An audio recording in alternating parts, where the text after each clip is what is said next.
to introduce.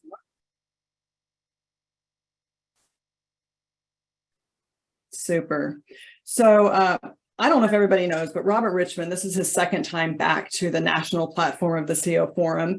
And he's also joined the Atlanta chapter at times. Maria Jones there introduced Robert to us. I don't know if you remember that, Robert. And then he's also visited the Chicago Forum, which has been great. And I'm personally grateful for your generosity of your time and pleased with our recent partnership. So very excited to have you here today. And my recollection from the last time that you visited us is that what you share with us really challenges us to think differently. So for everybody here, keep an open mind. It's very crucial when you're listening to Robert and what he's going to be sharing with us today, because very thought-provoking. But let me share a little bit about his background. Robert's background includes his time as culture strategist at Zappos. He's the author of The Culture Blueprint, a systematic guide to the high-performance workplace. Robert co-created Zappos Insights, a Zappos subsidiary educating companies about the secrets behind Zappos's amazing employee culture and world-class customer service. He took the proof of concept from a small website to a multi-million-dollar business, teaching over 25,000 students per year. As one of the world's authorities on employee culture, Robert is a sought-after keynote speaker at conferences around the world and has been hired to teach culture in person at companies such as Google, Toyota, Westin, Salesforce, Anthem, Bridgestone, and Eli Lilly. Robert helps companies build culture through experiences. Using principles of high performance and self-organization, Robert creates an event called Open Space that lets the group focus on what they're most passionate about and then follows up with recorded insights and action items. He works with companies both virtually and in person to tap the full potential of their teams. Robert is also well-versed in the cryptocurrency markets and is writing his next book, The Decentralized Company, an open source guide to building self-managed distributed workforce. Robert graduated from Northwestern University with a degree in film, as well as from Georgetown University's leadership coaching program. He's a member of the Transformational Leadership Council, and he's based out of beautiful San Diego, California. We are honored to welcome you today, Robert, to the Global Presenter Series, and very excited to hear what you have to share. And I'm going to turn it over to you. Thank you so much. Thank you for having me here on this Friday morning. Great to be with you. What I'm going to do is, thanks for the applause there, Chuck. I haven't gotten that in a while.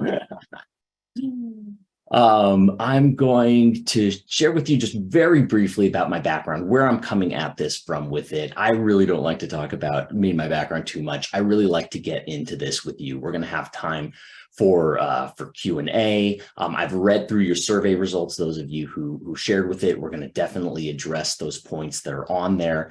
But I think what you'll see with this is culture. You know, my goal for this is that what you walk away with is a sense of culture that you didn't understand before, that you're like, oh my God, I get it now. In fact, my goal is that you walk away from this and you can actually say, I'm an expert in this now.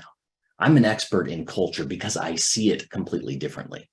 And the advantage of this that I've seen is that the people who really get it, this is the big advantage, really, is that it's less work. Is that the whole people factor, the whole weirdness of who people are, and I don't understand it. I have to motivate them, inspire them, and sometimes they're up, sometimes they're down. Man, can't we just work this like a system? I'm an operations person. I want this to go smoothly. I want this to be more like a supply chain. Well, once you see it differently, and that's what I mean by this. It's not like a whole huge set of things to do. It's a lens to see it differently and go, oh, I've been thinking of culture differently. And once you see it, you can't unsee it. And then things are going to be a lot easier, less micromanaging, less needing to do things to inspire, to motivate, all these, because you understand culture and how people work. So briefly, I'm going to go into my background, where I came from with this.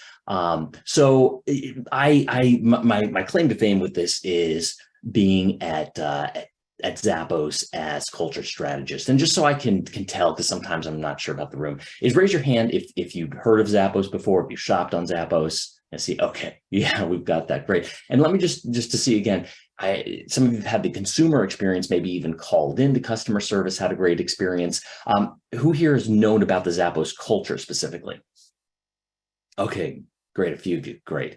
So we're, by the way, and in case for those of you who do know, this isn't the Zappos presentation. This is just my background in it. And I've met with hundreds of companies, and it's going to be all about that, not like the Zappos story. But for those of you who don't know, we became well known for customer service. In fact, being chosen as American Express's #1 in customer service by their own customer ratings. And behind that, though, was a place where people love to work, being a top 10 place where people love to work. And mind you, this is paying below average rates. This is not paying a ton to get this world-class customer service. And is anybody here familiar? Because I like to keep things within the metrics too and scoreboard. But in terms of customer service, what the metric of NPS is, or Net Promoter Score? Does anybody use that? A few of you, yeah. So, for those of you who know the scale of it, it's positive 100% to negative 100%. And our average score has been 90% on average, with 20,000 calls coming into a call center a day with people who are not making top wages, right? So that's where I like to take that off the table too. Say, oh my gosh, I have to pay a lot of money to get that. No, it's really about the culture that's driving it, the power of culture to do it. And this is the site called Zappos Insights. That's Tony, the CEO there, where we launched a venture literally to train and teach people about world-class service and customer service. Like I said, don't get too lost in the culture. This is a scene from Zappos, right? It's wild. It's crazy. It looks like romper room. The phrase with the HR people has always been something to the tune of, if it works for an 8-year-old, then it works at Zappos. Like that was the thing. And the thing is, people would come in and say, oh my God, I want to be here. I want to work here. Or they would say, get me out of here. Get me back to my spreadsheets. This is horrible. And what I love about that is that's how you know you're doing culture right, is if some people say, oh my God, I want to work here, and others say I don't. Whenever I see those kind of pages that say just all the reasons why it's great and fantastic and everybody should love this place, ooh, that's scary. And I want to quickly address, because sometimes I'll weave these in, is somebody was asking about like, oh man, I don't want to pay so much attention to DEI. And by the way, I'm keeping this anonymous, don't worry. Like how, and I get that. And here's where I got that, because during most of my tenure there, DEI wasn't a thing. And yet I looked at my team specifically. I had a team of 25 that I ran within the company of 1,500. And I noticed, wait a minute, we've got half men, half women. We've got Black, white, Latino, Asian, Philippine. I'm like, how did we get so much diversity and we never focused on diversity? How did that work? And I realized it's because the culture and the values were so unique and different and polarizing that it was not easy to find a lot of people. So there wasn't even the space to really be so biased, because, we during the heyday, especially, we took in 1% of applicants. That's less than Harvard University, right? So it wasn't easy. Yes, that's a good problem to have, but also it means that we had to very, very specifically pick the people who fit the culture. And DEI happened naturally, that diversity, by doing that. Again, some crazy pictures of the culture there. Since then, I wrote a book called The Culture Blueprint, The Guide to the High Performance Workplace, and really took this based on all the companies coming through, everything learned at Zappos, and also consulting for some of the best companies in the world. Google, Toyota, Eli Lilly, IBM, list goes on. And the interesting thing I found about this was like, okay, wait a minute, how can this apply everywhere? Well, it's the best summary I can give you of this, why culture works across the board, is this quote from Leo Tolstoy, who said, all happy families are alike, and every unhappy family is unhappy in its own way. Right? They all have their different reasons. And what I realized through that is that the companies I meet with, they'd have all these different stories. No, Robbie, you don't understand. This is why we're so different. But the difference would always be about the problems. And I agree, I don't know your business model. I can't speak to that. But people are always people. And that's why when you understand some of these principles around culture, then you'll understand how this applies to your business. And just for the people who are more the data people out there, this is a chart beyond the Fortune 500 that shows that the best places to work index outperformed by revenue all the Russell 3000, S&P 500. So the revenue is there to back it too. And so what I'm going to do with this format here is I like to make this something really interactive because I think we learn better that way and it's more fun that way. And this is what I ask of you is I know some of us, this is me included, we'll be doing email off to the side. Oh, great. I can do email while I'm on the COO forum meeting. That's perfect. And look, it's your life. It's your job. Do what you want to do. But here's the thing. It's kind of like voiding the warranty. You know, if you open up the Apple phone and do something and then you're like, my phone isn't working. They say, well, you messed with it, right? So here's the thing. I can provide a guarantee. I guarantee that I will give you a tremendous amount of value and insight and breakthrough on this if you pay full attention. If you pay full, and I mean it by that guarantee, reach out to Chuck or anybody else and say, hey, look, I gave the full attention. I did not have a big breakthrough. And Chuck, I want you to personally let me know who that was, because I will figure out how we will make that happen for you. But Chuck, you'll have to ask them, wait, did you focus the entire time or were you doing email or anything else? Right? Because it's kind of like watching a show and trying to do something else. If you miss parts of it, you're going to have to say, wait a minute, can you rewind? But no, it's not going to work. Right? So Josh feeling called out there. Yeah, exactly. I can see all your faces. I know what you guys are doing. I can tell. And again, no judgment. Do whatever you want to do. It's just you void the warranty. Right? Can we raise your hand if you can agree to play by those rules? Okay, awesome. Awesome. So what I'm going to do with this is first go back to the basics. I love this idea of the basics. Anybody know who this is? It's a guy named John Wooden, one of the winningest coaches in all of sports. Right. And he was famous for taking players back to the basics. It was crazy that they would start with how back then to deal with their socks, because they used to get blisters back then, and how to work with your socks. And he said, my players can't play well if they have blisters, right? No other coach was doing that, going back to the basics. So we're going to start with that. We're going to get into the specific questions you have, but I really like to start with the basics, which is, what is culture? And you can answer in the chat, or if somebody wants to unmic, and think about it this way. Think about it this way. Imagine, because I doubt any of your people would do this, but what if they came up to you and said, hey, Clayton, you know, I know you're talking about the culture here at work, and this may be a really stupid question. I'm sorry if it's a stupid question, but what is culture? Like, what do you mean by that? How do you define it? So what would you say? Let's say one of your people walked up to you and said that, and they said, what is culture? What would you tell them? You can go ahead and unmute or put in the chat. I would have to say it's what's accepted as normal. You know, and when I think about places where I've worked, culture starts with, you know, you can have a toxic culture, you can have a collaborative culture, you can, you know, what's accepted as normal. Yeah, what's accepted is normal. Yeah. And see if, because we're gonna be moving through a bunch of stuff here. So see if you can say it like as a word or a phrase. You can shout it out. I'm seeing the chat here. The values, the characteristics of the environment you live in, a shared set of norms, a set of principles defines who we are, norms, values, the personality and soul of the company, how we take care of each other, values, beliefs, and resulting actions. What's always interesting to me about this exercise, I could tell you, you know, 10 others, like it's what we do when nobody's looking, right? And all of these would be correct, all of them. But how many words do you know of where you would provide 30 different definitions for a word? Like there's no, how can they all be right? And yet they're all different. And Clayton, it's funny I called on you because maybe you read my book. That's part of the definition I use. Clayton said it's a feeling. Because think about it this way. Have you ever walked into a party, an environment? Because culture is wherever there's a lot of people. It's not just at work. But you go into an environment and people there are like, you get this feeling like, oh my gosh, this is a great party, right? But then maybe you've walked into a dinner party and just walked in and gotten a vibe on the room and gone, oh my God, like I got to fake an ankle injury right now because I'm going to be locked at this table for 2 hours with these people. No, right? Why? Because you got a vibe, you got a feeling.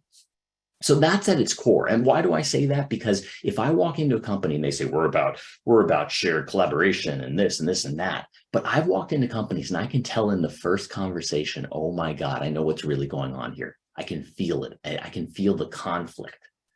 I get, so at its core, you can't deny the feeling. I don't care how much work you've done or what systems you have, the feeling can't be denied, right? Like good jazz in your culture when you see it, I like that. So where, next question, we said, what is culture? Where does culture live? Again, let's talk about that hypothetical employee comes up to you and says, okay, I get it. It's a feeling, but where do you find it? You said you find it at a company. Where do you find it? What would you answer? Where is the culture? It's everywhere, in every single person you talk to. So it's in the people, maybe? Attitude, actions, behaviors.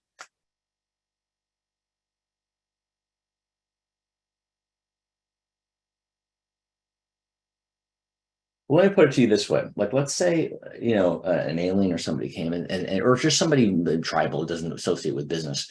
They'd look at all of us doing our jobs and they would say, wait a minute, you all have the same job. I'm like, no, what are you kidding? I'm a speaker. Chuck's head of this organization. We don't have the same job. But they say, wait, I see you're all on these screen meetings. You're on these other meetings with the whiteboard. You're on the phone. You're on email, right? I don't think anybody here works with a plow, right? So what's in common with all those things I just mentioned that we are all doing, such that somebody observing us would say, wait, don't you all have the same job? What's similar there? What's the behavior that's similar to all those examples I mentioned? We're all working. Working, but somebody farming is working. What's different about this work? Communicating. And what is the medium of communication?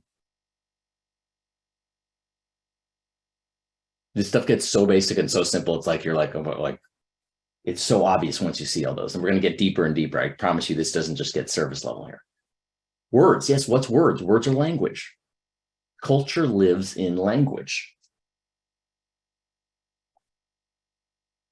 That's where it is. That's where we will find it. And that's going to be important later when I show you this, because it's where the culture lives. So if that's what culture is, what control do we have over it?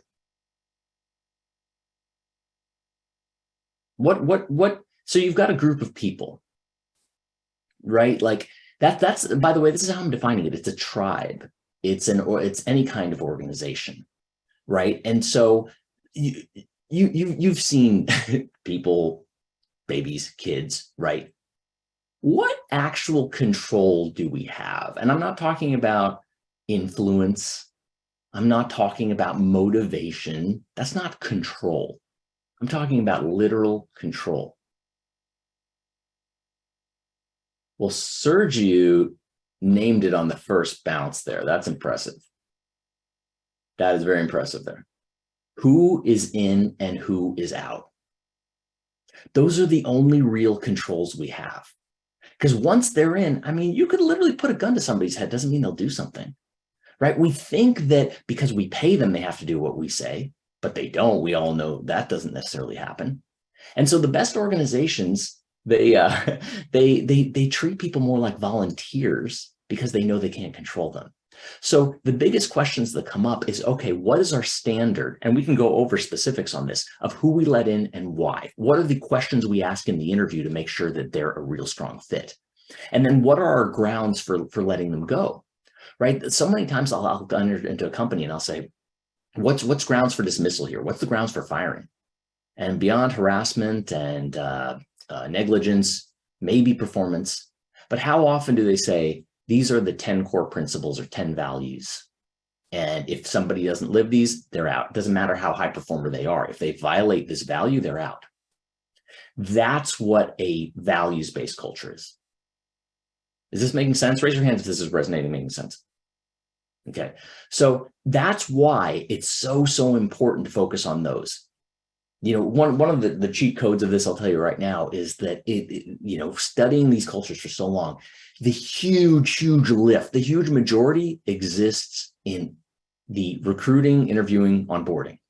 That's where all the heavy lifting happens. If you do that right, you don't have to do all the managing on the back end. And don't worry, we'll get to the managing on the back end. I realize you're like, I can't just fire all my people and get new people. We'll talk about that. But just keep in mind, that's where your controls are. And when I would teach the big workshops at Zappos with other companies coming in, this is what's really weird. This is the counterintuitive odd sign that I knew we did it right, which is this is the reaction that you'd see on their face right before they left. Oh no. And I'm like, what? They go, oh, I realize I got to fire John. Because what's John? John's the guy who's like the key database developer, but makes everybody else cry. Or that key salesperson, whoever that is that they keep because some people are more equal than others, to use Animal Farm, right? But they realize, oh, by tolerating this person and their behavior. I mean, that happened when I went into Bridgestone. I went to Bridgestone to their international leadership conference. But first I met with some of their people, and I met with this Southern cowboy guy type person. And he's like, and he was the highest performing plant in all of Bridgestone. And I said, what did you do differently? Tell me. And he's like, simple, very simple. Fired all C players, fired all the B and C players. He said, A players hate working with B and C players. I hate them. And I said, okay, that probably wasn't easy. It's like, no, it wasn't easy. We had to do double time for a while. Like everybody had to pick up the shift, but A players will do that. A players will go the extra mile, and they hate playing with B and C players. And so, yeah, there is a cost. Yeah, there is more work, but culture work is really about the long term. Sure, I tell people culture is the health food of business, right? Sales and marketing are the sexy stuff, the desserts. How do we get more money? How do we get that in there, right? Even maybe stuff like Scrum and things like that. But this is the long-term health food stuff of saying, like, do we have the right people on board? And are we keeping people who don't fit, but we have a weakness? We're scared. Talk about that example of the database developer. I was in a web company once, and we couldn't afford one. I mean, this is like 6 figures, right? We were just a startup, and my partner Charles said, I've been talking to Drew at the bar downstairs for months. He thinks like a database developer. I know I can train him. I know he can become that. And he was right. He saw the mindset, and we trained him for a fraction of the cost to become a database developer. That's when you have to get really scrappy, right? But that's the thing, is that limiting mindset of we can't go on without this person, even though they're not a culture fit. That's when it gets dangerous. Okay, so we talked about what is culture, what do we control? We're just getting warmed up here, but I want to pause. Are there any questions or comments before we move to the next one? Clear as mud? Okay, so this next one, besides the hacks and things that I like to get into as well. And by the way, this is a way to think about this too. With these things I'm about to share with you, what I found really interesting about the work at Zappos, we would do these tours, and everyone and their mother would come through, literally thousands of people, everyone from college students all the way up to big companies. And some would be like Coca-Cola. So Coca-Cola came through, saw it, got some of the culture points, and goes, I got it, I'm good, I'm gone, we got it. And I'm like, great, fantastic. They took a free tour, right? Other companies like Eli Lilly came through and said, oh my God, this is amazing. We need to get all our people here. We need to get all our people trained on this. And they sent people in droves to the trainings that we did. And so there's a range in that, right? So some of you are going to get this and be like, oh my God, I got culture, I'm good. Maybe you'll even get off the call early and be like, oh my God, I had an epiphany, I got to go do something. That's cool. I like those kind of stories. Others of you are going to want to go deeper, and I'll tell you ways by the end and email you out afterward as well about how you can get more of that deeper training should you want to go deeper into this. But so that's a preface to this insight that I had that is so simple, but took me 10 years to realize. And it's, because you could say it's everything. Culture is recruiting, onboarding, training. It's everything that doesn't have to do with the business model. But what I love to do is think about metaphors, because metaphors are how we understand what is incomprehensible. So does anybody know that when you're talking about money, you're actually not talking about money, you're using a metaphor? Does anybody know the metaphor for money that we're always constantly talking about, but we just didn't think about it that way as a metaphor? Any guesses? Value. Value is an abstract concept too. This is a very extremely tangible, a 5-year-old knows this concept, a 5-year-old.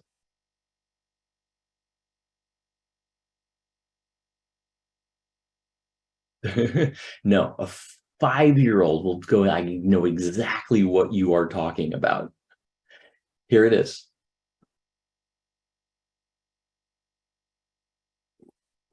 Tell me if you've said any of these phrases. Revenue stream, cash flow, pool your assets, liquidity, liquefy, freeze assets. What's a star salesperson called? What's a star salesperson called? A rainmaker. A rainmaker. A rainmaker. The bank, even the bank, a river bank. You go to the bank to get money, right? So it's been right in front of your face the entire time. Why? Because we don't get money. We don't get it. It's this weird thing we invented, but we all get water, so we could talk about it as water. That's how powerful metaphors are. And so what I realized with management is that we've gone from this military metaphor, even strategy, deployment, employment. These all came from the military and hierarchies in the church. And we've gone on to, in a service age, sports analogies, team, player, performance, all those things. We now use sports analogies. But now what we do is that where it's going is computer network analogies. I was consulting at Facebook, and they always say, like, hey, I want to double click on that. Like, they'll do these, I got the download on blah, blah, blah, right? You're going to start hearing more and more of these in our language because it's the metaphor of culture, of the interactive social network. And a social network is like a computer network. And so if a network, like social networks, like a computer network or an electric network, the network or currency is like an electric current, or the currency of dollars flowing through, right? So what do you think the currency is of culture? What would you guess is the currency of culture?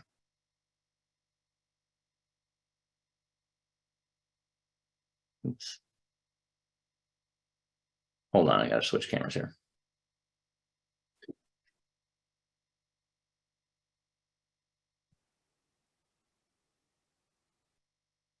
Belonging, social capital, language and action, data.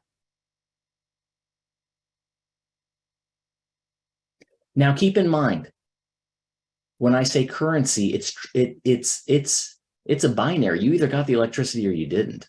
And everybody can see you got the electricity or you didn't. You either got the money or you didn't, right? So it's very tangible. Belonging, trust is really interesting, Tara.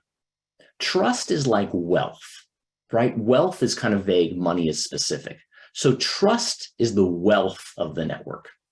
But watch this, okay? Everybody participate in this because this is where you'll really get it. What Tara said, trust. Take a time when you lost trust at your organization. You lost trust. Bring it up in your mind right now. One of two things happened. If it wasn't just somebody lied to you, let's just assume they told you the truth. One is they didn't do what they said they would do. I don't trust that person anymore. The second is you expected them to do something and they didn't do it. Right? Who's fit one of those? Yeah. So what was the currency in there? What was true about those situations that was specific? Trust is vague, right? Its wealth is vague. Money is specific. Expectations getting close there, Josh.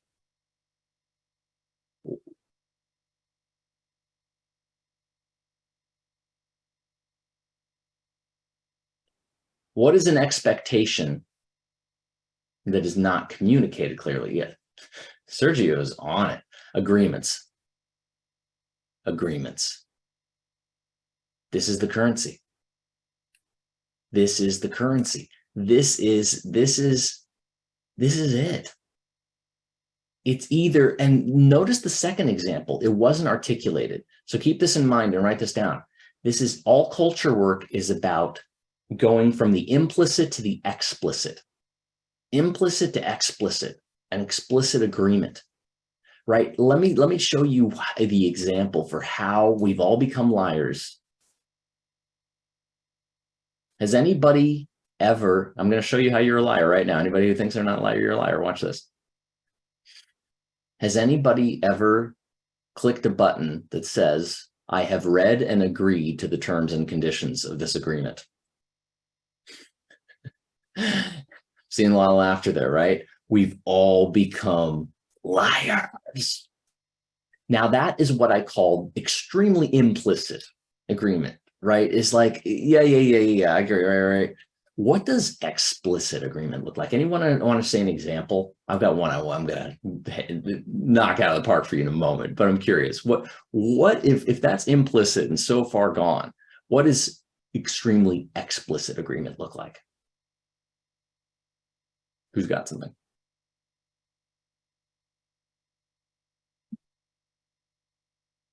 Committing to a due date for something, yeah. That's an interesting one, Diana, committing to a due date for something, right? But did I commit to a level of quality?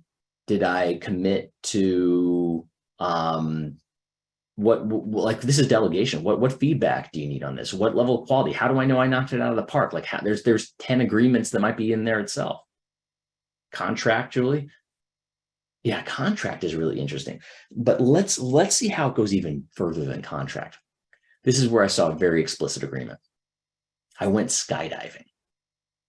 And you don't just sign a contract that says, yeah, I know I might die. Click terms and conditions, let me skydive, right? That's not what happens. Instead, what happens is this. I'm literally staring into a camera and I say, hi, my name is Robert Richman. I realize that I could die. It is not the company's fault, etc. So anybody who looks at that is not going to say, oh, he didn't read the contract. Right? That is the most explicit agreement I've ever made, right? So that's why with the Zappos values, specifically with the values, we would literally hold up an arm and swear to keep them or we will be fired, in addition to signing a contract, right? How many times have you held up and sworn something at a company? That's explicit agreement. That little motion of putting up your hand, saying, I swear to uphold these and I know if I don't, I can be fired, right? Again, it's in the onboarding. Again, it's in language. Again, it's in who comes in and who comes out of the organization. Does this make sense? Cool. I'm on a pause here because this is I'm doing the show, but this is your show. Any comments or questions before moving forward? And just let me get a tone check here. Raise your hand to show me, like, is this valuable? Or be honest, if you can be like a so-so, if it's not. Is it valuable? Awesome. Awesome. Good to hear. Okay. So those are three founding principles that we just talked about there, which are what culture is. It's in feeling. It lives in language. What do we control? We only control really who comes in and out. That's our strongest levers. By the way, that is change management in a nutshell. And I'll talk deeper techniques on that, but that's your control factors. Everything else is inspiration and motivation, but also testing. I'll get to that. Culture is a network. Its currency is agreements. The strength of a culture is based on how clear and explicit the agreements are. There's a company called Morningstar tomato processing plant where they have no managers. Instead, everybody's got contracts between different people. I agree to give you this. You agree to give me that. And they say, it's not that I don't have a boss. I've got 30 bosses. I've got contracts. They run an entire organization with no bosses because they all have explicitly clear contract-based agreements. So remember that when you write a job description, what is that? That's saying, I will provide this benefits, salary, this, you will provide this. Anytime you assign a task, anytime with that, that is agreement. And let me pull up the thing here. So I want to show you, because one of the things I'm going to be commenting on later is this thing I call the culture operating system, how to actually take these and operationalize these. So this is an example of how to operationalize something like agreement. Share this. This is what I call the opt-in framework. Can you see that? Can I get some nods? Do you see it? Okay. Yeah. Great. So what this is it starts with invitation. Why? Because it's assuming people have choices rather than adding them into Outlook.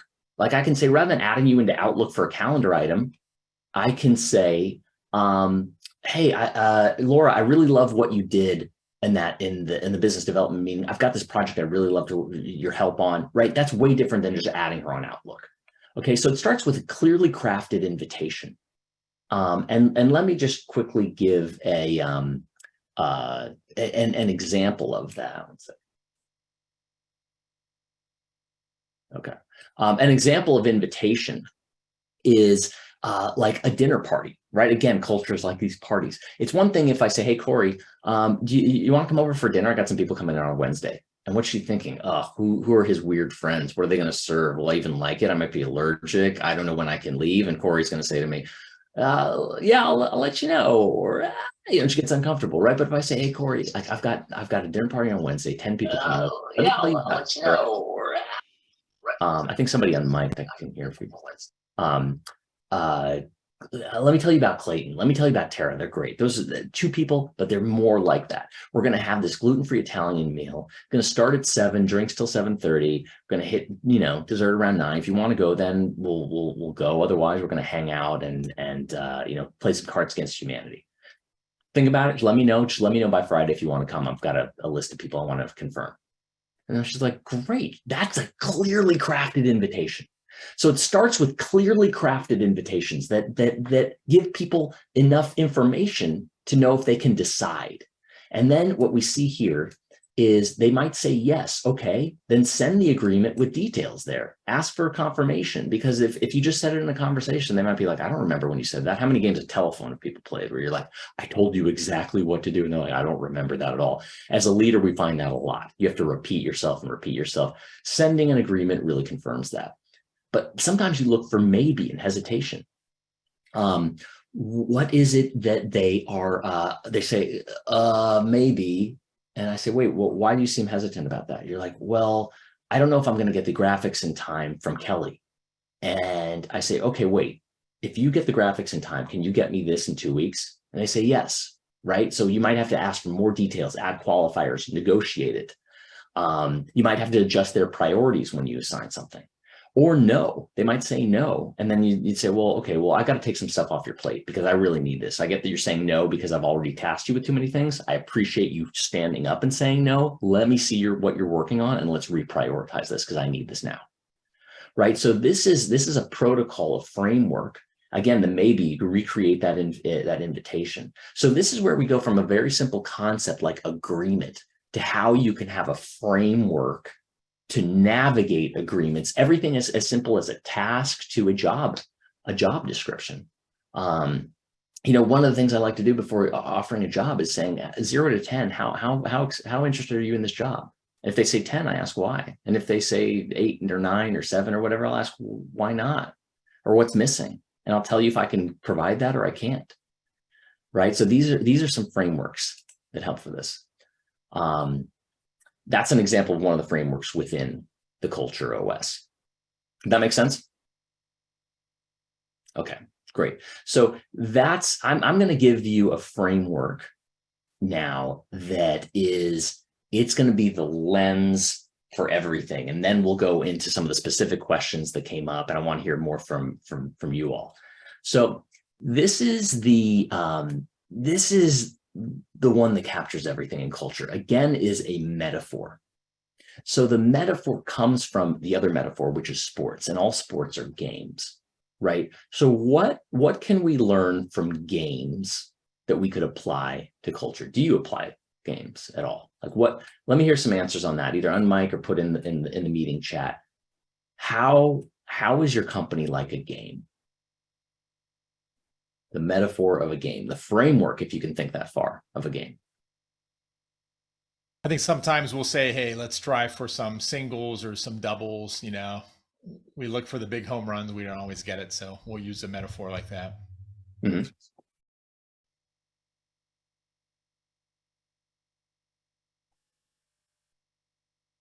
For our commercial teams, we have light up dashboards that turn different colors when we hit certain goals and metrics.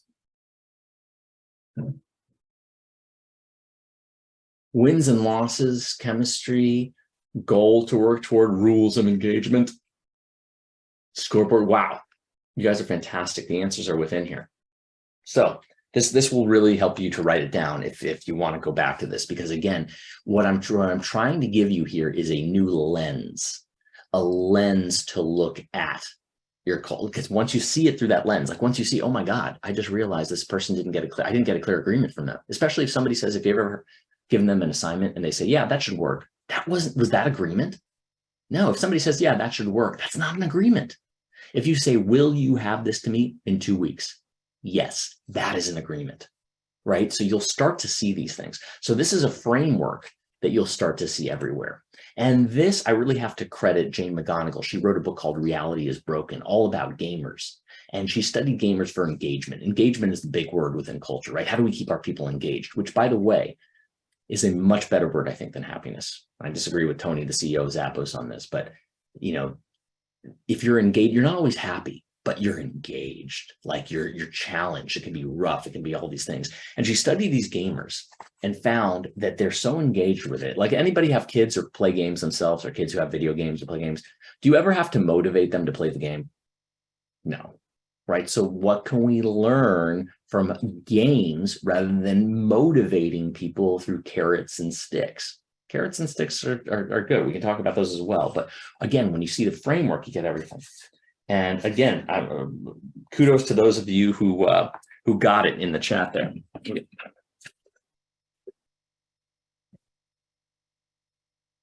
So number one is that every game, and by the way, this is the poor man's cheap, easy version to do slides. And oddly enough, it's highly engaging.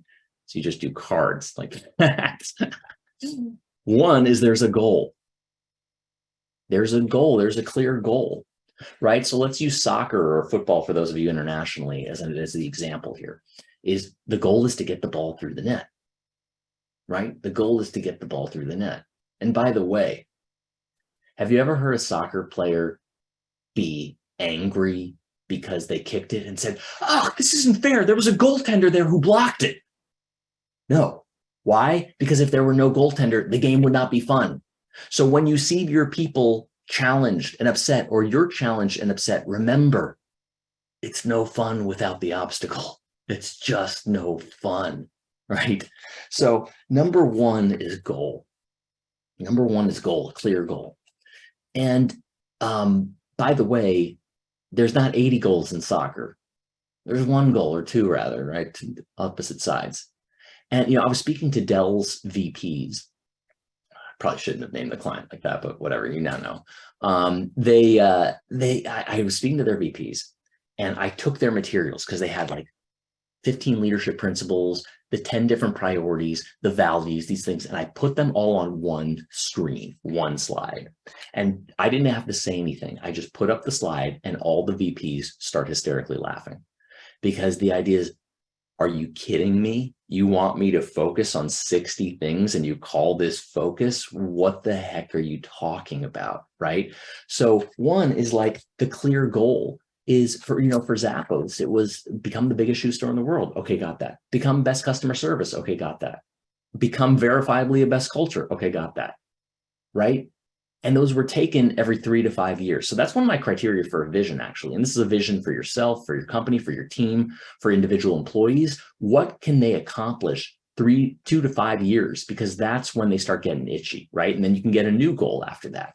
So one, is there a focus on one goal? Are we aligned in that goal? right? It's so freaking basic, but it's where high performance companies like Dell can go off the rails and become less relevant because they're trying to do everything. And this was a quote that Tony Shave Zappos gave me that haunts me to this day. Is he said, most companies don't die of starvation. Most companies die of indigestion from trying to do too much. It constantly haunts me because I get so many different ideas. Right. So number one is goal. Number two, somebody got it there too, is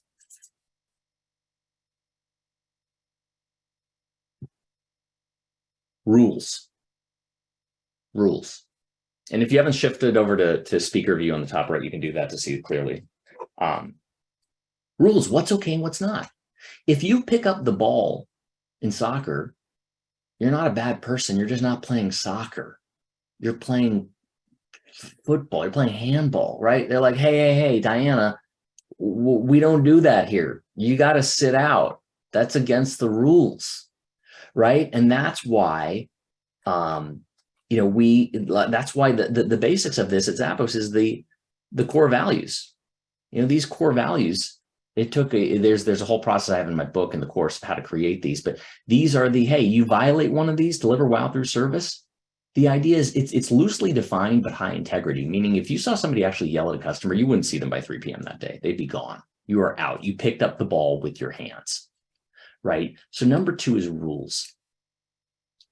Number three is everybody knows how you're doing. You know the score, which is feedback. You know how you're doing. You're never thinking like, how am I? This reminds me of a story my mentor, Dan, taught me. His kid had a baseball team, and they had a coach who was this rough coach, like, the kids get out there, all that kind of stuff, right? And the kids love the coach. And he said, why do you guys love this coach so much? He's kind of like even mean.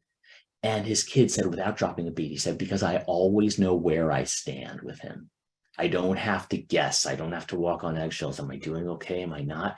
We want to know how we're doing. We want score. We want feedback. We want in the moment feedback. We want to know a way that we won. How do we even know we won? How do we even know we're progressing in score to the goal? Right? So number three is score. And number four is what I just showed you right before this. Probably should have shown it now instead, but opt in. Nobody forced that kid to play the video game. Nobody forces playing soccer. So this is what I mean by change management, is that the best change management happens where the company says, you know what, we have this hypothesis. We think this change will work. We're not sure because we don't have a crystal ball. Pick the system, Scrum, Traction, anything. And we say, you know what, we're going to test it out for 2 months and see how it goes. Who wants to play this game? And maybe Chuck says, yeah, I'm all in. And David says, no, I hate that system. I'm out. But now me as the CEO, I say, okay, here's the thing. We're going to do it for 2 months with the people who want to try it. But here's the catch. If you don't participate in the experiment, your point of view is not going to be taken into consideration. We are only going to take the opinion of experienced people, not opinionated people, and experience at this company, right? And then David says, oh my gosh, there's no way I'm not participating now. I'm going to tell them how terrible this is. I'm going to show them. And maybe David's going to be surprised. But the point is, too, that we're not committing to us. This is where it goes off the rails.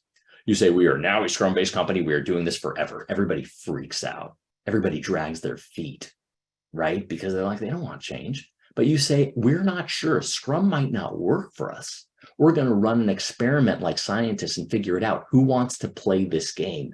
That is true opt-in. That's when you get real opt-in. Is this making sense? Raise your hand if it doesn't make sense. Now, this applies to everything. Like the recruiting at Zappos, the goal is to get in. Just because you're on the onboarding for 4 weeks doesn't mean you got in. You have to pass these tests to get in. There are rules like the core values. There are rules like you have to show up at 7 a.m. every day for 4 weeks or you're cut. And C-level on down goes through this. I woke up at 4:30 in the morning every day, so to make sure it wasn't like a flat tire or something that made me late to work, right? And by the way, that's another hack. Keep this in mind, because I'm kind of addressing and rolling in some of the questions you guys had in the survey. Accountability is not a value or a trait. It is a skill that builds over time. When you go to the gym, you don't pick up a 100-pound weight. You get the 5-pound weight and see how you do. And then maybe next week you do the 10-pound weight. That's how accountability works. You don't just expect A or B, they're accountable or they're not. Help them become accountable. Help them build up that muscle to more and more, and they surprise themselves by what they're able to do. Everybody who went that training program was like, oh my God, I can't believe I showed up for 7 a.m. every day for a month. What else can I do? Right? So those are the rules. Feedback. You're getting constant pop quizzes during the training. And opt-in, we would literally pay our people to quit. In the first 4 weeks, it's not true opt-in if you feel like you're held hostage at a company. You feel like you're held hostage and can't leave, here's a month's salary. If this isn't what you thought it would be, here's a month's salary. Why? Because that person who doesn't want to be there, man, this is why I tell people to do optional meetings. I say do optional meetings. And they say, I introduced this at Toyota at their innovation department. And half the group cheered, goes, yes, optional meeting, yes. The other half of them said, no, nobody's ever going to come to my meetings. And I said, okay, well, if it's not necessary for them to do their job, or it's not interesting or entertaining enough that you've put in the work to make it a good meeting, why should they go to the meeting? Tell me why they should be there then, right? You just assume they should. It doesn't work that way, right? And this is how, so I just shared with it in terms of full company goal operations, orientation, right? But even this meeting is a game. Because I told you, I have the goal of having a breakthrough for you or blowing your mind with a guarantee with it, right? That is my goal.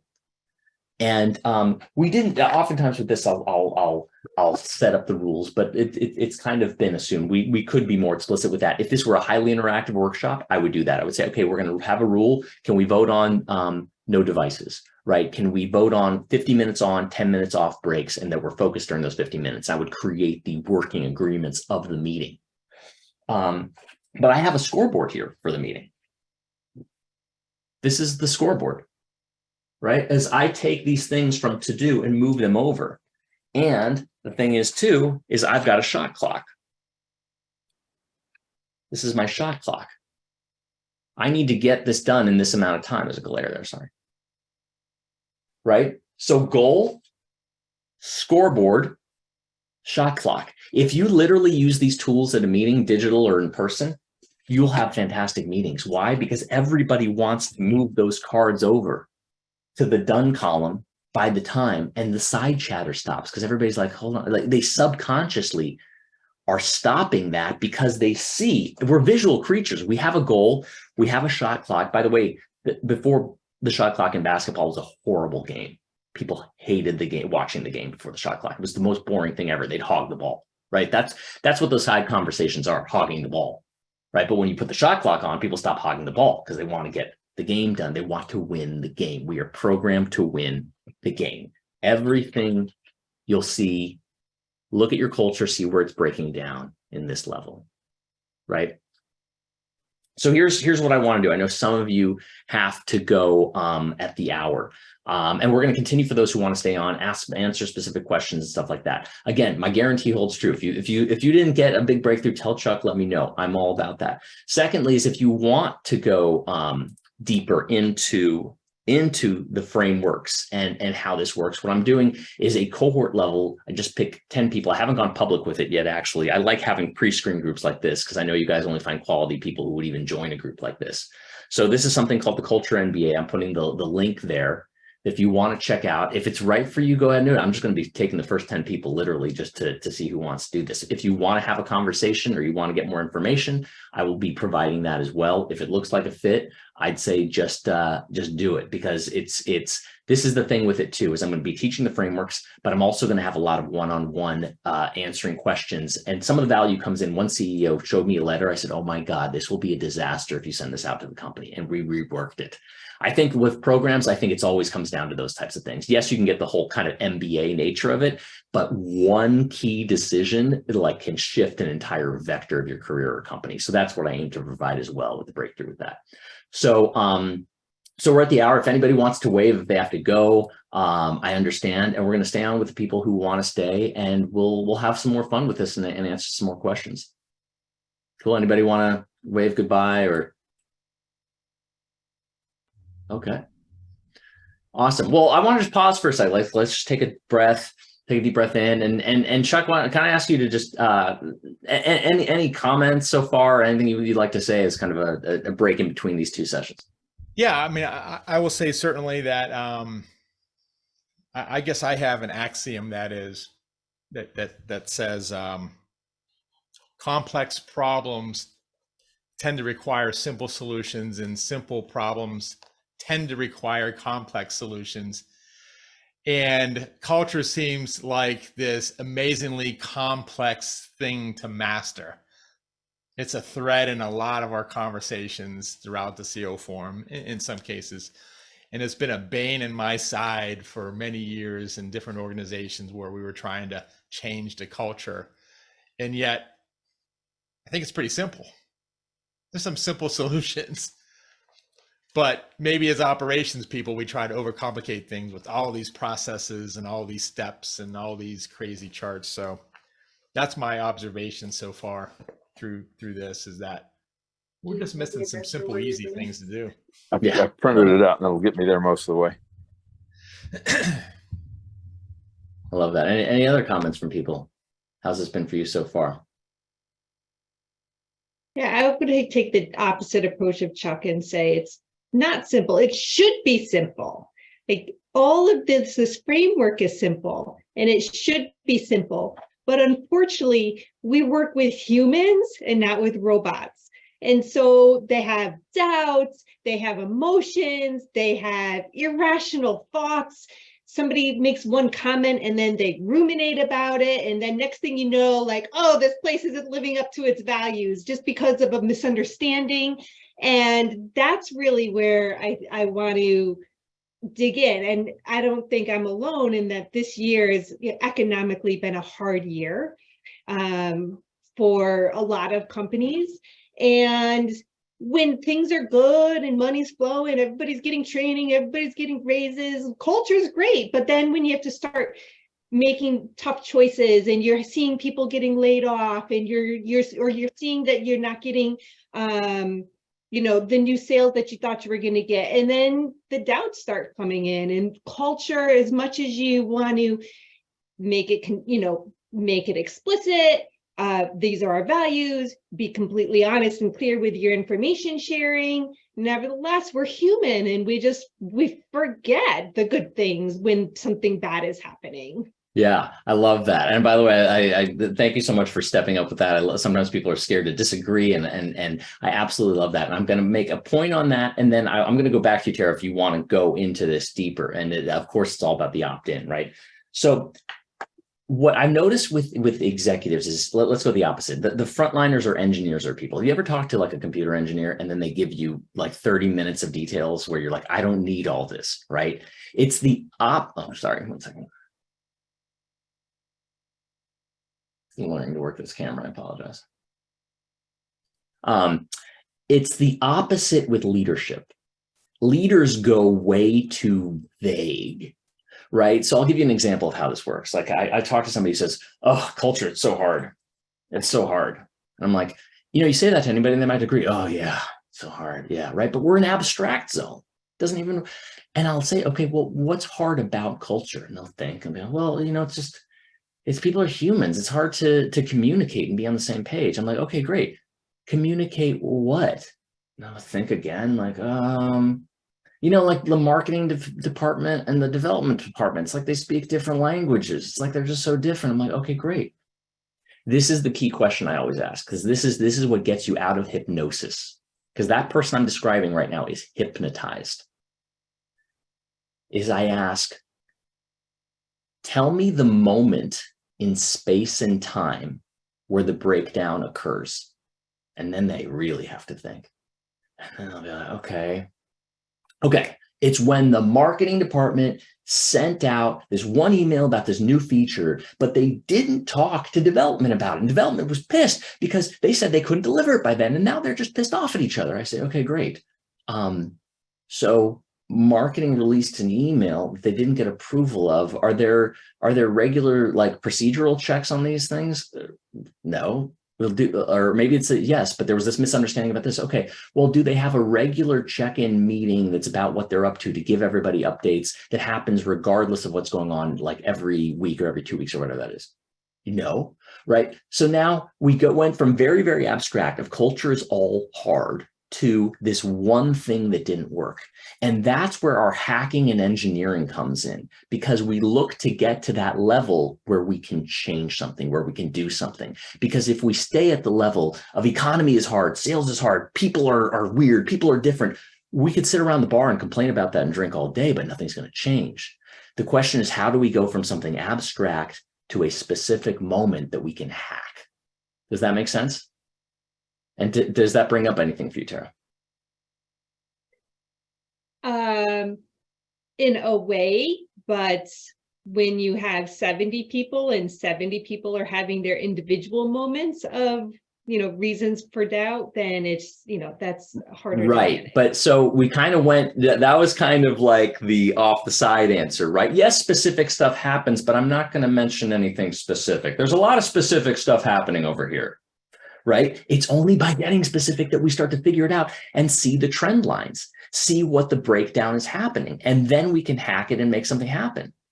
So like I'll throw it back to you in a moment if you want to, or we can go on to these people with other questions. But this is where you can get dehypnotized if you allow yourself to. I was talking to a friend who said his business was going horribly. He said, I can't believe my competitors, they have the same product, they're making more money. And again, we went through that process and I said, tell me the moment in space and time. Tell me the moment in space and time, because it all happens either from frustrations or desires. And he has to think, really, really think, and goes, it's that moment I see the email marketing campaign that says only 10 people clicked on it. I said, okay, so if you got like 100 people to click on that, because your conversion rates are strong, he'd be like, oh my gosh, then I get these customers, I'll be doing great. I said, okay, it sounds like you have an email content copy problem there, but you've abstracted it into my whole business is freaking failing, right? We need to get it to the level where we can hack it. That's the only way these things change. Cool. Okay, I saw Kelly first. Go ahead. Just some comments, because my background's actually more from a CHRO perspective, and I moved into operations, so I'm more drawn to the people side. And just in my years, even at larger companies, I spent a lot of time at General Electric. It's interesting to see the variation in understanding of what culture is and the gaps of that understanding, including ownership. So many of us in this call, I think, have decent alignment that culture is it deals with everyone and every person. There are leaders that I have had to work with over time that believe that culture was HR's job. Like, you own culture, it's your job to fix this. But like, that's just not realistic. Somebody can spearhead an effort and try to help build that understanding, but it's the collective. Like, exactly. Something I've always said is culture happens in every interaction that you have every day. It's everything. It's the little things that build up to be the big thing. And I think I really like your framework here. And I think it's simple solutions. I think the execution is hard. It's hard to get people rallied, and it's hard, especially with business mindsets, to get people's commitment for something that's not as tangible as maybe other elements in business are. But I'm your really role is to make it tangible. Correct. Right. And keep in mind, anytime you say blank is hard, you're hypnotized, because you're dealing in abstraction. You've just abstracted everything to vagueness, right? So just note, because notice too, anytime your people do it, they say blank, blank, blank is hard. Don't let them get away with that. Challenge them to get specific to level where they have agency. Yeah, I like that a lot. But this has been great. I mean, just comment. This has been a great session. I'm so glad. And Kelly, this isn't a slight against you at all. This is a slight against your computer. And this is for a bunch of you here, is that this $80 mic, the difference between this and sounding like you're on an AM radio, it affects your leadership ability. People require a strong level. You can have the grainiest video, but when your audio sounds like an AM radio, people start to tune it out like a radio. So everybody here, I would invest in a decent mic. They're less than $100. Your leadership and influence will increase. Thank you. Yeah, thanks. Julia, I saw you're next. Yeah, hi. First of all, phenomenal. This has been great so far. Thank you. What I wanted to say was that I feel like culture is like a marriage, and that the good ones, the companies that have great culture, are where there's team members, or, you know, in the case of a marriage, a couple that are all always willing to constantly work at it. You know, you don't get married and then ta-da, everything is fantastic, right? The minute you get married, stuff gets hard and you have to keep working at it. And, you know, I think to Tara's point, like when it gets hard, that's when you have to work harder at it. And you have to have everybody bought in, which I think really gets to your opt-in point, and invested in, no, even when it's hard, we're going to keep following our rules, focusing on our goals, and digging into it. And I will say, I mean, I pride, the company I work for has a phenomenal culture. I've read your book. I've toured Zappos. A lot of us have really, really bought into how to improve the culture. And yet I've picked up some amazing nuggets from this hour. So thank you. I'm super excited. This has really been enlightening. So My pleasure. Thank you, Julie. Thanks for saying it. Thank you, Clayton. Yeah, so I was going to say this is actually a really well-timed presentation for us, because over the past few weeks or months, actually, we've been asking the question, how do you feel when you're at Norwood? If you work at Norwood, what do you feel like? Right? And we've been trying to get to the framework in the bottom of that, and trying to not only from a branding and marketing perspective, but then also we're finding that that just translates directly into culture. So my question to you is it a weird rabbit hole to go into to try and define your culture? So for us, you know, for example, human empowerment. Yeah, wait, so repeat the question again. And by the way, this is the perfect example here. Like Kelly was on an AM radio. Clayton, you sound like you're being held hostage in a closet and the camera and a phone are outside the door. That's how you sound right now. I will have to go on Amazon after this meeting. So yeah, like I'm barely hearing you. You're gonna have to say loudly what that question was. I didn't even hear it. Okay, so the question is it strange to try and define and say, this is what our culture is about? So this is how you feel when you are at this company. So for example, the three words that we've come up with is human, empowerment, and trailblazing, right? So at Norwood, it's all about the relationships, it's customer service, it's authenticity. It's about empowering our people, making you feel strong, and then trailblazing, you get to build something. So is that a weird hole to go down? It's very weird. Tell me this, who thinks you can tell somebody how to feel? That's all of the, but here's the thing. So I don't know if we're going to use this as a branding across the whole company, but it is just based on all of the feedback that we got from all of our employees. And so the idea is, do we turn that into an employee value proposition to where we build out projects that enhance those feelings within the culture? Do you want to? Well, I think it's part of building a strong culture would be saying that, I mean, in a way, isn't it, every organization is perfectly designed to get the results that it gets. So it's like, if your people feel a certain way, the organization is probably doing something that makes you feel that way. Would it not be? And they're saying they feel what now and want to feel what instead? They're saying they feel empowered. No, I mean, we have very positive feedback. They're saying they feel empowered and they feel like they're building something and that they're along for the mission and that they're enjoying. Great. So what's the problem? There is no problem. I'm saying, how do we capture that and enhance it to actually operationalize it and continue to do what we're doing and build and improve? Have you asked them what makes them feel that way? Yeah, I mean, yes, we did an entire several month process. So what makes them feel that way? For the empowerment, I mean, it comes down to the goal setting, the transparency in our organization, Right. So these are all behaviors. Yes. You control behaviors. You don't control emotions. Right. But don't the emotions come from the behaviors? Yeah, but the thing is, somebody could, it depends on if they resonate with this. If somebody goes into a math-based company with a lot of Excel spreadsheets and they're like, oh my God, I love this. This is so fun. That'd be great. To me, I'd feel like bored and I got to get out of there, right? It's the same behavior. It's just different people. So you just screen for people who like doing those things, and then you get those feelings. So that's why, again, I want everybody to notice on that. Again, it all goes back to the recruiting, training, and onboarding. That's the engine of the culture. right? And you got to cut those out who are not a fit, coach them up or coach them out. It's really about the selecting of the people. That's where you have the control. Got it. Corey. Yeah, would you believe in the simple statement that, culture, especially starting a new initiative, is top down? And if so, if you're in a COO or upper level management role, how could you overcome challenges with a negative top down driven culture?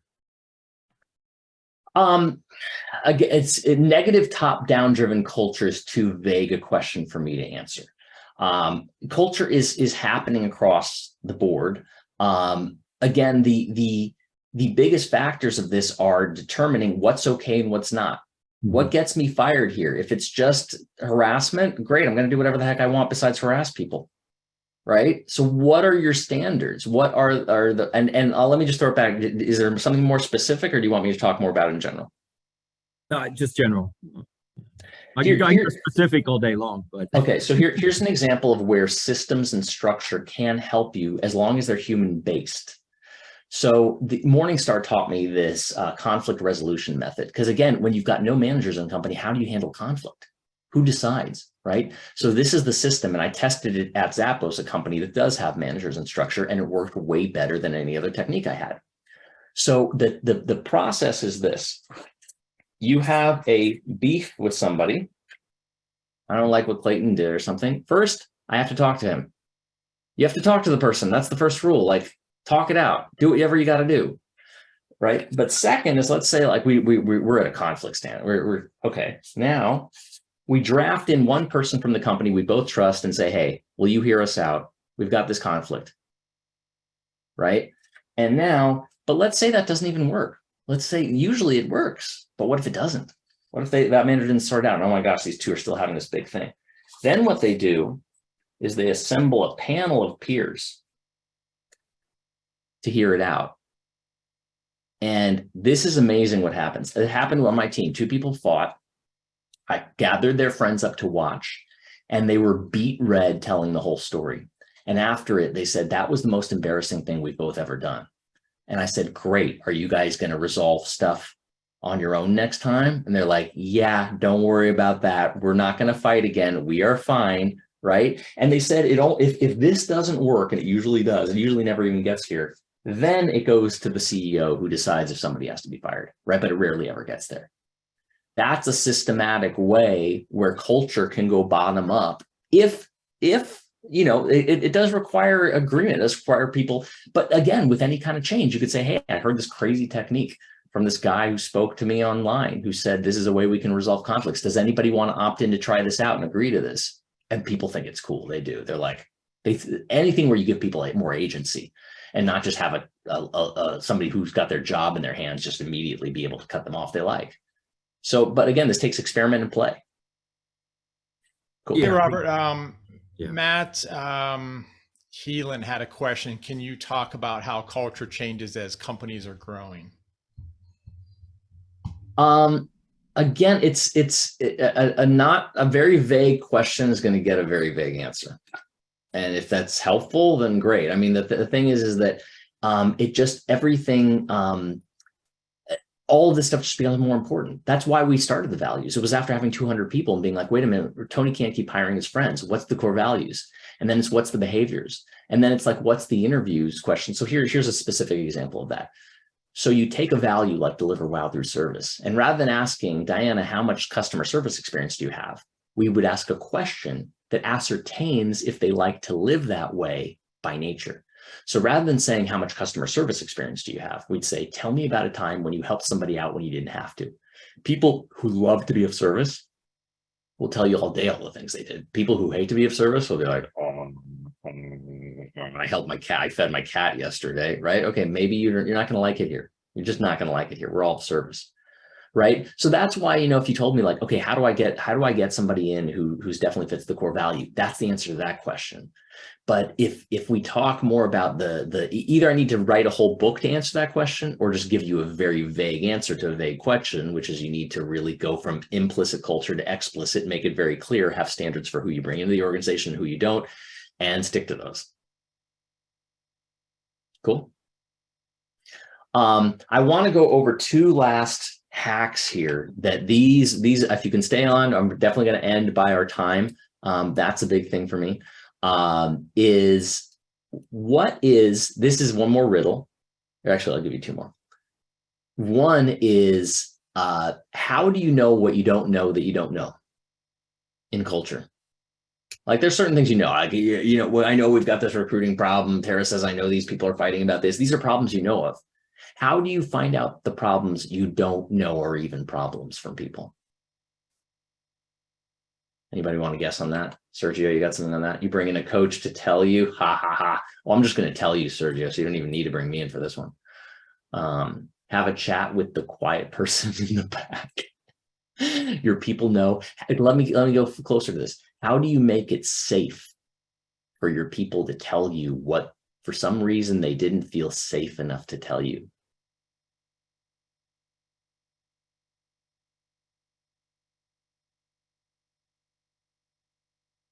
So I'll give you the answer. So remember, culture lives in language, right? So think of language like computer code. If you get the code right, the computer goes, okay, great, I'll do this. If you get the computer code wrong, the computer says, spits it out, says, try again. This doesn't make any sense, or you're not going to get what you want. So these are the specific words to use right here. Please tell me the thing you think I don't want to hear. Please tell me the thing you think I don't want to hear. Now you've given them license to tell them the thing they were scared to tell you. And by the way, this has to be done face-to-face or phone call. This isn't an email. This is not SurveyMonkey, right? Do this. I introduced this to Westin's International Leadership Conference. The COO called all the hotel managers in the room before the party and said, we're doing this now. And I went 3 years later into the Calgary Westin Hotel, and the manager said, oh my God, that moment changed our lives when the COO brought us all in and said that exact phrase. And we finally got to the truth. If you take one thing out of this, if that isn't your breakthrough, by the way, the breakthrough doesn't actually happen until you use it, right? So if that's not a breakthrough for you, I don't know what will be. Let me give you one more, which is, this is, I don't think anybody's ever gotten this right, by the way. So maybe it's just too far out there.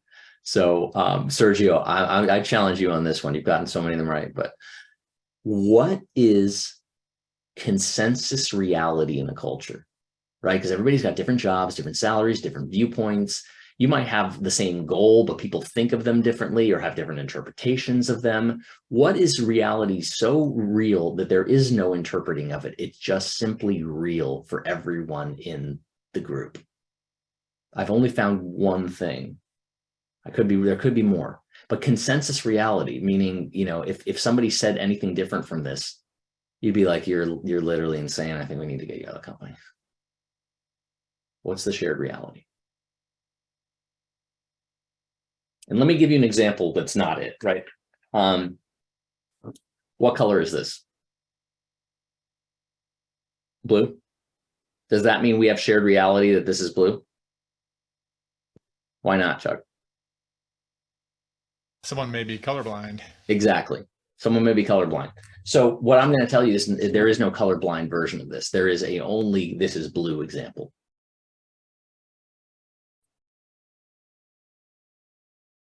See. Okay, I'll share it with you then right now. Does anyone disagree with me that it is currently 8:53 a.m. Pacific time right now? Does anybody say, no, it's actually noon Pacific, Rob? I don't know what you're talking about. Does anybody disagree with me?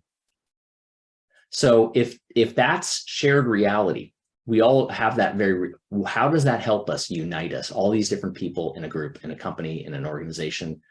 How does shared reality help us? We're all on the same page. So I'll cut to the chase with this, since we got a few minutes and I honor people's time and always end on time.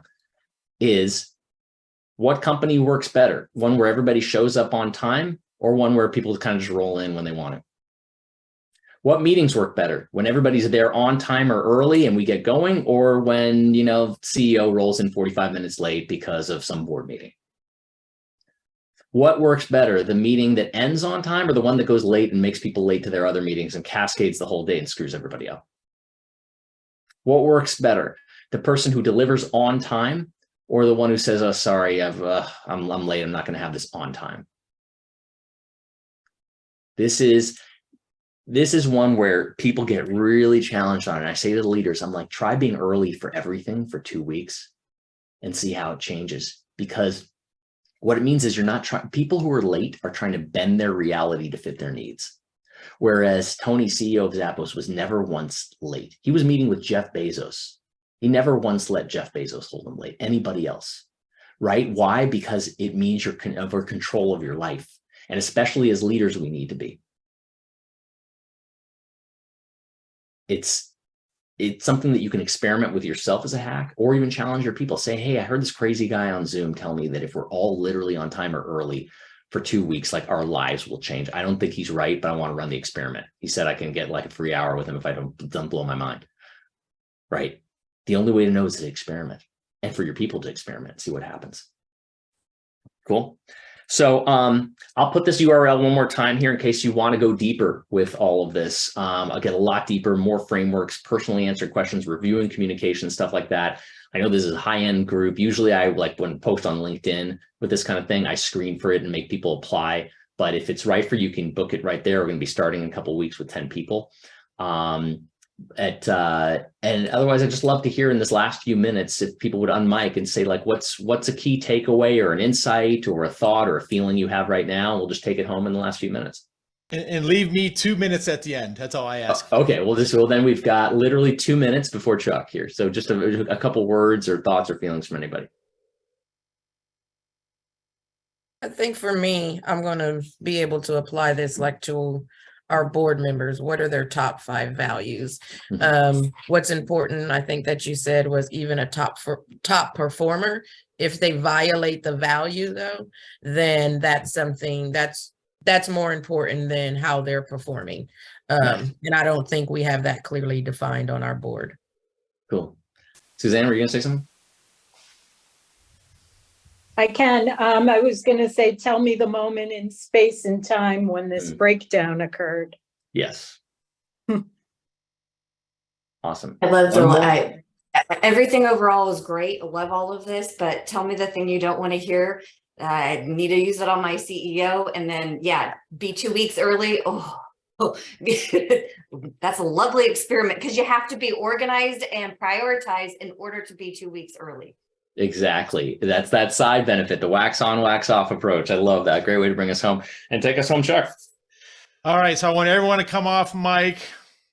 We haven't done this a whole lot, but let's come off mic, even your bad mics. And let's just give a round of applause to Rob. Maybe some shout outs. Can I hear some noise? All right. Not bad for a Friday. I will take that. Thank you so much, Rob. I appreciate it. Thank you so much for your time. It means so much to all of us here. And here's my promise back to the group. If anyone on this call goes out to the e-forum sometime between now and Monday at 1 a.m. Eastern time and says something, anything, maybe about today, maybe a hello or whatever, I will send you Rob's book, The Culture Blueprint. So I don't have to get your address or something, but we'll figure that part out. But go out to the e-forum and say something. Speaking of the e-forum, if you go out there, you'll see we have Anya Singleton with Double Gemini on June 14th, running a workshop, Unite Foundation. Double Gemini is amazing. Go out and participate if you can. That's Wednesday, June 14th. And then we also have the wonderful Jay Weiser in on Wednesday, June 28th, on his discussion, the 5 leadership superpowers. So we all want superpowers, so make sure you don't miss out on that. I think, did I nail it? I think we're almost out of time. Thank you so much. Thank you, Laura, for kicking us off. I want everyone to have a super weekend. Thank you so much, and see you on the e-forum. Thanks, Rob. Pleasure. See you later. Bye. Thank you. Have a great weekend. Bye-bye. Bye-bye. Thank you very much.